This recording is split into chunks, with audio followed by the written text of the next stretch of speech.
Municipal ఎన్నికల్లో గెలిచేందుకు నేతలు తీవ్రంగా శ్రమిస్తున్నారు. కొత్తగూడెం మున్సిపల్ కార్పొరేషన్లో ముమ్మర ప్రచారాలు చేస్తున్నారు. ప్రధాన పార్టీలు ఇక కొత్తగూడెంలోని 60వ డివిజన్లో ఎంపీ వద్దిరాజు రవిచంద్ర అభ్యర్థుల తరపున ప్రచారం చేస్తున్నారు. ఇంటింటికి తిరిగి ఓటర్లను ప్రసన్నం చేసుకుంటున్నారు. రాష్ట్రంలో అభివృద్ది, ప్రజా సంక్షేమం పూర్తిగా నిలిచిపోయిందని, ప్రభుత్వంపై తిరుగుబాటుకు ప్రజలు సిద్దంగా ఉన్నారంటున్న రాజ్యసభ సభ్యులు వద్దిరాజు రవిచంద్రతో మా correspondent Tirupathirao face to face.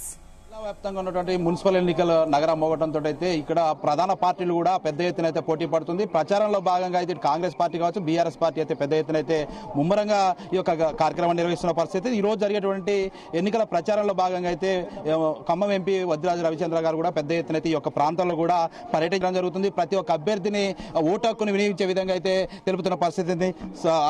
Vaddiraju Ravichandra గారు వారిని తెలుసుకునే ఎన్నికలలో ఇప్పటికే ఇటు కాంగ్రెస్, ఇటు సిపిఐ కూడా గతంలో పొత్తు పెట్టుకుని పోటీ చేసిన క్రమంలో అయితే ఈసారి ఒంటరిగా పోరాటం చేస్తుంది. మీకు ఇట్లాంటి ఇప్పుడు బీఆర్ఎస్ పార్టీ టచింగ్ పాయింట్ ఉన్న నేపథ్యంలో అయితే మీకు ఎట్లాంటి స్పందన వస్తుంది? ఇది మాకు కలిసి వచ్చే అంశంగానే మేము భావిస్తాం. ఎందుకంటే బీఆర్ఎస్ పార్టీ ఇప్పుడు బ్రహ్మాండమైన జోష్లో ఉంది. ఇప్పుడు తెలంగాణ రాష్ట్రం వచ్చిన తర్వాత రాష్ట్రాన్ని తెచ్చినటువంటి కేసీఆర్ గారు ఒక 10 ఏళ్ళ అద్భుతమైన పాలన కొనసాగిస్తున్నారు. ఇప్పుడు ఉన్నటువంటి ప్రభుత్వం, రేవంత్ రెడ్డి గారి ప్రభుత్వం, కాంగ్రెస్ ప్రభుత్వం అనేక హామీలు ఇచ్చింది, మోసం చేసింది, మోసం చేస్తూనే ఉంది. ముఖ్యంగా బీసీల పట్ల తన వైఖరి బాలేదు. మంత్రి పదవులు ఇవ్వలేదు, కార్పొరేషన్ పదవులు ఇవ్వలేదు, ఇంకా కొన్ని మేజర్ కులాలకు మంత్రి పదవులు కూడా లేవు. 75 ఏళ్ల స్వాతంత్రం తర్వాత మొదటిసారిగా అవమానాల పాలవుతున్నాయి కొన్ని కమ్యూనిటీస్. అది చూడాలి, అర్థం చేసుకోవాలి. ఇంకా పెద్దమ్మ 10వ డివిజన్ నుంచి తొలిసారిగా ఇక్కడ కార్పొరేషన్ ఎన్నికలు జరుగుతున్నాయి. పాల్వంచలో ఇది కలిసి 60 డివిజన్లు ఉంటాయి. ఇక్కడ 10వ డివిజన్లో మా దాము వాళ్ళ అమ్మ పెద్దమ్మ వేల్పుల వీరమ్మ గారు ఈ వయసులో కూడా పార్టీ కోసం నేను కష్టపడతా అని చెప్పేసి పొద్దు నుంచి డోర్ టు డోర్ తిరుగుతున్నారు. నేను కూడా వచ్చి చూద్దామని చెప్పేసి వారికి సాయం అందించడానికి వచ్చాను. బ్రహ్మాండంగా కొనసాగుతుంది. వాళ్ళకి అందరూ బ్రహ్మరథం పడుతున్నారు. ఈ డివిజన్తో పాటు పక్కన డివిజన్లు కూడా అన్ని గెలిపించే కార్యక్రమంలో వాళ్ళ అన్నదమ్ములు ఉన్నారు, వాళ్ళ కుటుంబ సభ్యులు ఉన్నారు, కొట్టి గారు ఉన్నారు, ఇక్కడ వనమ గారు, రేగా కాంతారావు గారు కూడా బాగా కష్టపడుతున్నాం. అందరు తిరుగుతున్నాం. కలిసిమెలిసి ఖచ్చితంగా గెలిపించుకుంటాం. ఎందుకంటే ఇక్కడ దామోదర్ గారు గతంలో మున్సిపల్లో వైస్ చైర్మన్గా ఉండి అనేక అభివృద్ధి కార్యక్రమాలు చేపట్టారు. ఇప్పుడు పట్టణ ఎన్నికలు జరుగుతున్నాయి, మున్సిపల్ ఎన్నికలు జరుగుతున్నాయి, కార్పొరేషన్ ఎన్నికలు జరుగుతున్నాయి. ఇక్కడ ఉన్నటువంటి విద్యావంతులు, మేధావులు, ఉద్యోగస్తులు వీళ్ళందరూ కూడా ఆలోచిస్తున్నారు. మనం ఈ రాష్ట్రంలో ఈ 2 ఏళ్లలో ఎంత నష్టపోయినామో, తీవ్రంగా నష్టపోయినాం. ఖచ్చితంగా కూడా కేసీఆర్ గారిని యాద్ చేసుకుంటున్నాం.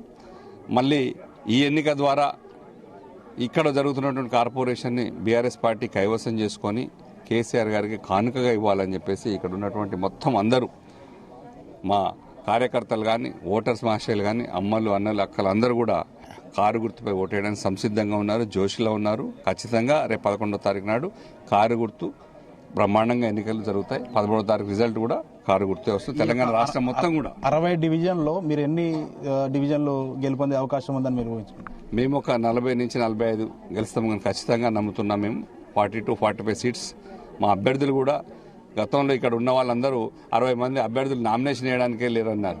బుద్ధి చెప్పారు ఇక్కడ ఉన్నటువంటి ప్రజలు. కాంగ్రెస్ పార్టీకి, కమ్యూనిస్ట్ పార్టీకి కూడా ఇక్కడ ఉన్నటువంటి వాళ్ళందరూ బుద్ధి చెప్పారు. ఎందుకంటే బీఆర్ఎస్ పార్టీ తెలంగాణ తెచ్చి మీకు కూర్చోవడానికి ఒక ముఖ్యమంత్రి పీఠం ఇచ్చి కూర్చోవడానికి అవకాశం ఇచ్చిన కేసీఆర్ గారిని అవహేళన చేయడం, మాటికి కేసులు అని చెప్పేసి విచారణ చెప్పి పిలవడం, డైవర్షన్ రాజకీయాలు చేయడం.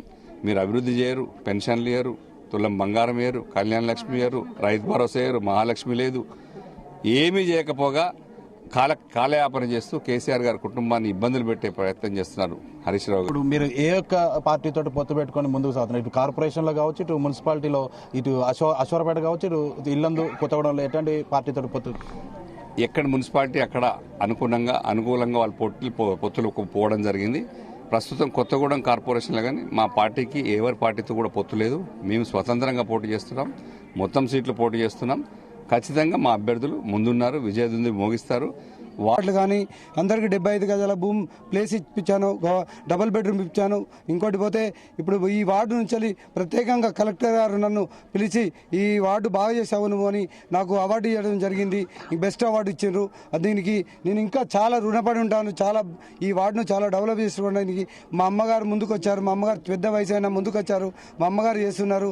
దీనికి నేను సహకరించి దీని వార్డును ఇంకా మళ్ళా అవార్డు తీసుకోవాలని కోరుకుంటున్నాను.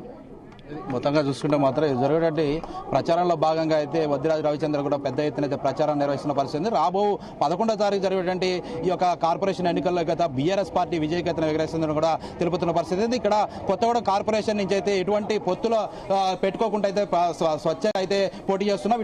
ఇటు అశ్వరాపేట, ఇటు ఇల్లందులో అయితే అక్కడ ఉన్నటువంటి స్థానికంగా ఉన్నటువంటి పార్టీలతో పొత్తు పెట్టుకొని ఈ యొక్క ముందుకు సాగుతున్నామని అయితే తెలుపుతున్న పరిస్థితి. ఇది కూడా తాజా పరిస్థితి. కెమెరా పర్సన్ కంస్ శ్రీనివాసరావు, తిరుపతిరావు, భద్రాద్రి కొత్తగూడెం.